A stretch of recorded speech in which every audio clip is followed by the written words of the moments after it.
welcome back to my channel. So today I'm doing a rundown of the top celebrity perfumes. Sometimes celebrity perfumes can get such a bad rep, and I think oftentimes the celebrities aren't really involved in the creation of them, but there are actually some really good hidden gems, and so I'm gonna go over all the ones that I think are the best that are available now, and also some favorites that have been discontinued.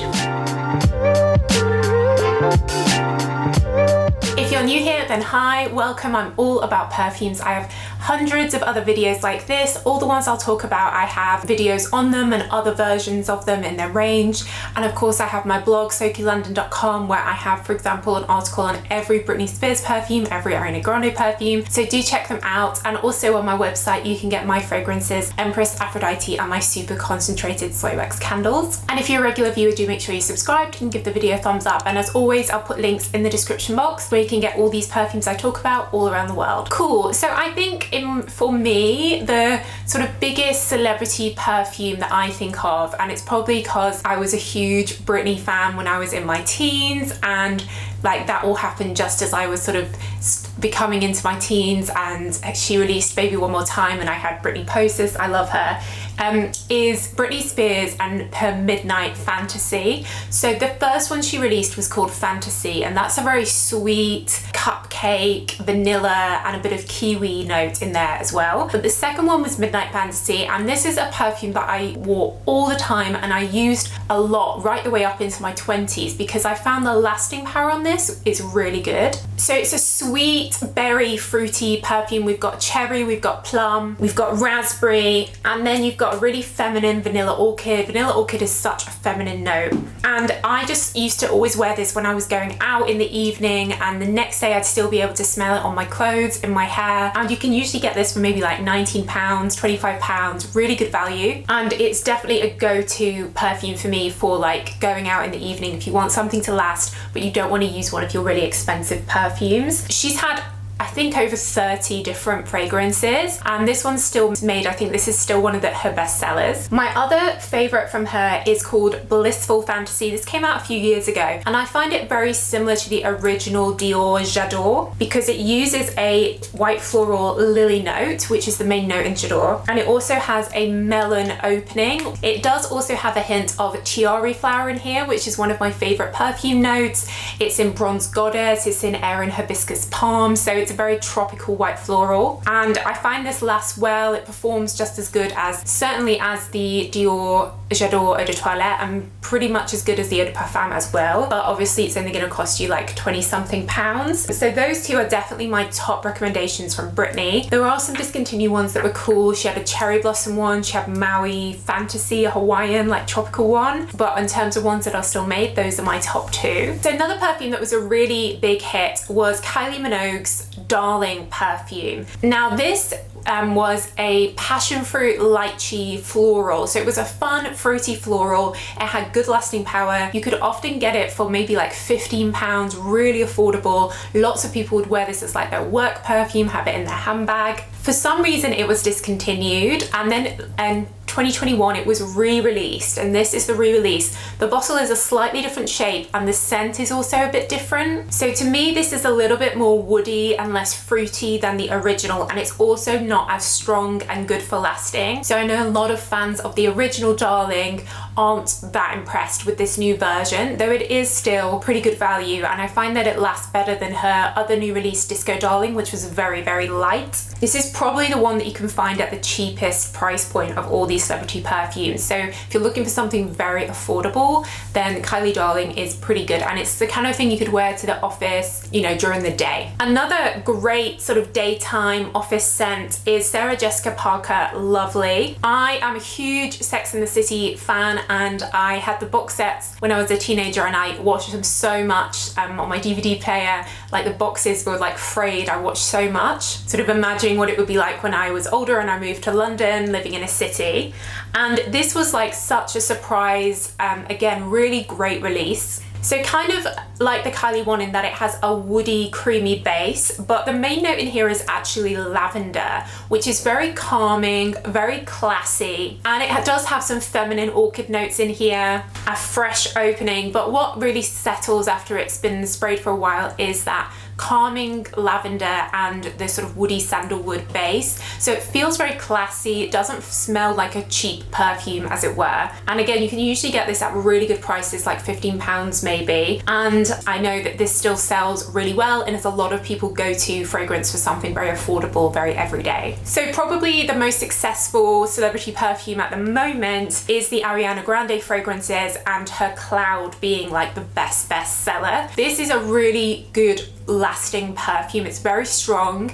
It's a sweet coconut, whipped cream, marshmallowy fragrance. It has a lot of similarities with Maison Francis Kirk de Jean Baccarat Rouge 540, which is obviously like very expensive, over £200, whereas this you can get for maybe 30.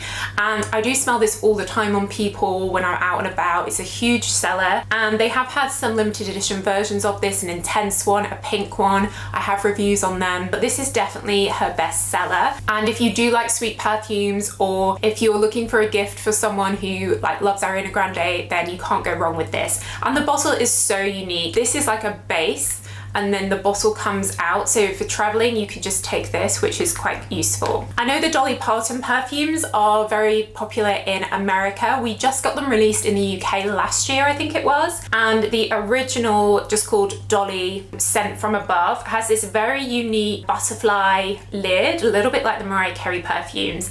This is a very classic traditional perfume. It's very powdery, gives me kind of Chanel No. 5 vibes a little bit, but without that aldehyde medicinal element. Very traditional, feminine, patchouli, powdery, musky notes. And I know that a lot of people buy this just because they love Dolly Parton. And again, this is very affordable, and obviously a very beautiful bottle as well. So in terms of ones that were discontinued, so when I worked in a perfume shop, it was at the time where Justin Bieber was relatively new and was like the #1 teeny like icon, and he released his first perfume called Someday, and we were having people coming in the shop asking for it like loads before it even came out. And it came out at Christmas. We got all these gift sets, which was like a bag, and inside the bag was the perfume, which had this big plastic flower lid, kind of like Marc Jacobs Daisy. And they sold out well in advance of Christmas, and I think the big size was like 50 something pounds. It wasn't cheap, but everyone wanted it. It was super sweet, red berries and vanilla, very sweet, but it wasn't a great perfume. But I think a lot of people will have very fond memories of that, because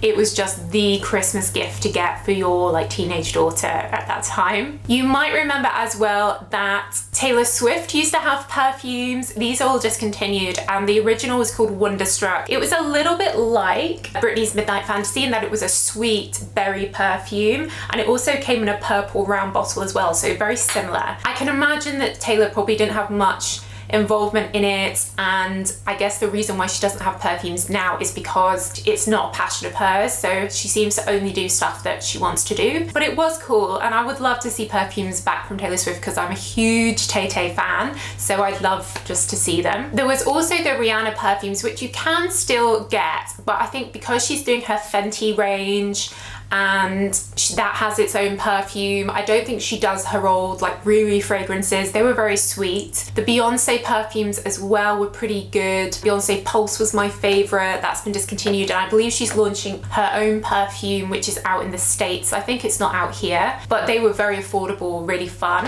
Similarly, Lady Gaga's Fame perfume, I remember when it came out, and it was that era where she was wearing the meat dresses and doing lots of crazy stuff. It was a apricot sweet warm honey fragrance with a bit of incense in, which is quite unusual for a celebrity perfume, and it was super popular. A lot of people like found it as a really affordable alternative to a more expensive incense perfume like Dior Poison or something. But again, I think she's now the face of Volce Viva for Valentino, so she probably can also have her own range. So Fame is impossible to find now. They go on eBay for hundreds and hundreds of pounds. And back in the day, before we had Kim Kardashian's like KKW Beauty and all those perfumes, her first perfume, which was just called Kim Kardashian, I really loved this fragrance. It was a tuberose, orange blossom, white floral perfume, which I find was really pretty, refreshing, a little bit like Armani My Way. I used to spray this a lot, and again, it was really affordable. It's definitely my favorite that she's ever had, that original one, so such a shame that you can't get that anymore. But I did love that one as well, and it was at the time when people like like, she wasn't really known as a businesswoman then, she was very much more a reality TV star. And I remember in the shop I used to recommend it to people, and people would be like, oh no, the Kim Kardashian one, and then I'd spray it and people would be like, oh, it's actually really nice. And for men, one that I really rate is the David Beckham range, because they're very affordable. They do gift sets at Christmas, and you can get maybe for £20 something that you could just wear every day. Very affordable, kind of along the same sort of scent line as like Hugo Boss type fragrances, but much more affordable. So I do really rate the David Beckham fragrances. So yeah, so that's my rundown of the best celebrity perfumes. Let me know what else you'd add to this list. I'm sure there's plenty of others that you'd add. So let me know in the comments which was your favorite. I do read all your comments. But that's it, guys. So thanks so much for watching as always, and I'll see you in the next video. Bye.